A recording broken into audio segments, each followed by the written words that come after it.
पाकिस्तान से तनातनी के बीच रक्षा मामलों की संसदीय समिति की मैराथन बैठक 9 मई को बेंगलुरु, 10 मई को मुंबई, 13 मई को कोलकाता, 14 मई को पोर्ट ब्लेयर में होगी मीटिंग।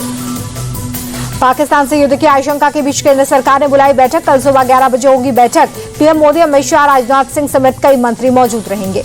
युद्ध की आशंका के बीच दिल्ली में लगातार बैठकों का दौर। पीएम मोदी ने एनएसए अजीत डोभाल के साथ अहम बैठक की। सिविल डिफेंस मॉक ड्रिल को लेकर गृह मंत्रालय में बैठक। गृह सचिव और डीजी सिविल डिफेंस एनडीएमए के अधिकारी मीटिंग में मौजूद। सभी राज्यों के मुख्य सचिव भी शामिल हुए।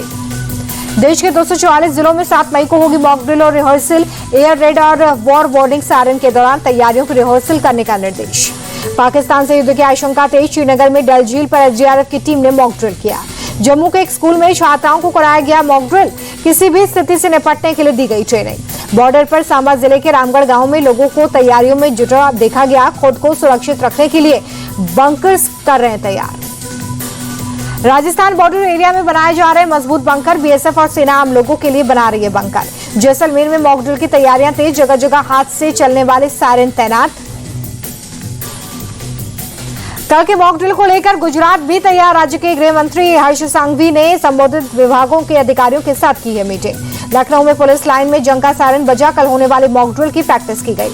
मेरठ में बजा जंग का सायरन। कल की मॉक ड्रिल की प्रैक्टिस कोतवाली से बजाया गया था जंग का सायरन। कल होने वाले मॉक ड्रिल को लेकर यूपी के डिप्टी सीएम केशव प्रसाद मौर्य बोले कि मॉक ड्रिल की तैयारियां पूरी। 19 जिलों में मॉक ड्रिल होगी। गृह मंत्रालय की मॉक ड्रिल के आदेश के बाद दिल्ली में सुरक्षा सख्त कर दी गई है। महत्वपूर्ण जगहों पर भारी संख्या में पुलिस फोर्स की तैनाती। मुंबई के दादर स्थित स्कूल में बजा सायरन। देश भर में होने वाली सिविल डिफेंस मॉक ड्रिल से पहले सायरन टेस्ट। बिहार में मॉक ड्रिल की तैयारी। पटना में 80 जगहों पर बजेगा जंगी सायरन। शाम 7 बजे होगा ब्लैकआउट। पीडीपी प्रमुख महबूबा मुफ्ती ने एलजी मनोज सिन्हा को लिखी चिट्ठी। पहलगाम हमले के बाद हिरासत में लिए गए लोगों को छोड़ने की अपील। कहा ये लोग निर्दोष हैं। अखिलेश यादव बोले कि पाकिस्तान पर कार्रवाई को लेकर पूरा विपक्ष सरकार के साथ है। मॉक ड्रिल होने वाली है। सरकार जो भी कहेगी हम मानेंगे। अखिलेश यादव ने उठाया सवाल। कहा बीजेपी के लोगों को कैसे पता चला कि हमला होने वाला है? कैसे वो वॉलंटियर्स के लिए सोशल मीडिया पर पोस्ट कर रहे हैं? लखनऊ के लोक भवन में सीएम योगी ने कैबिनेट मीटिंग की है। प्रदेश में सुरक्षा इंतजामों को लेकर अपडेट किया। पाकिस्तान के खिलाफ अमेरिका खुलकर भारत के साथ आया। अमेरिकी संसद के स्पीकर बोले कि इस लड़ाई में हम भारत के साथ हैं। ट्रंप सरकार हर मदद को तैयार। इटली में वित्त मंत्री निर्मला सीतारमण ने एशियन डेवलपमेंट बैंक के डायरेक्टर से की मुलाकात। पाकिस्तान की मदद रोकने के लिए कहा। मुलाकात के दौरान सीतारमण ने बैंक डायरेक्टर से पाक को मिलने वाली आर्थिक मदद घटाने की मांग की। वित्त मंत्री ने इटली के फाइनेंस मिनिस्ट्री से भी पाकिस्तान के फंड रोकने की मांग की है। यूएनएससी में सोमवार को हुई बैठक में पाकिस्तान के झूठ की खुली पोल। बिना किसी नतीजे के समाप्त हो गई बैठक। यूएनएससी की ओर से कोई बयान जारी नहीं किया गया। जम्मू कश्मीर के बडगाम में सुरक्षा बलों का एक्शन। चेकिंग के दौरान आतंकियों के साथ ही गिरफ्तार। हथियार और गोला बारूद के साथ गिरफ्तार। जम्मू कश्मीर के राजौरी में सुरक्षा बढ़ी। वाहनों की सघन चेकिंग।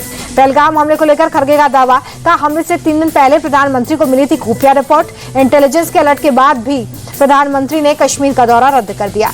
खड़गे बोले कि सुरक्षा एजेंसियों की चूक के चलते पहलगाम आतंकी हमला हुआ। केंद्र सरकार ने भी इस बात को माना।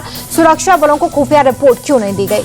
खड़गे के दावे पर बीजेपी नेता रविशंकर प्रसाद का पलटवार। बोले इस तरह के बयान दुर्भाग्यपूर्ण। जब देश की सरहद पर तनाव हो तब इस तरह की बातों की उम्मीद नहीं है।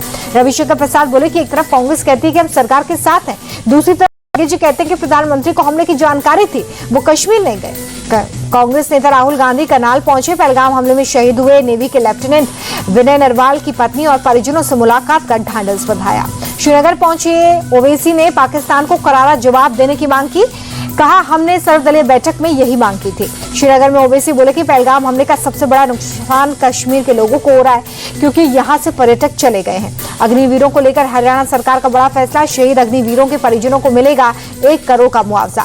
पटना में बीपीएससी अभ्यर्थियों का प्रदर्शन। सीएम आवास का किया घेराव। सप्लीमेंट्री रिजल्ट जारी करने की मांग। पुलिस ने कैंडिडेट्स को हिरासत में लिया।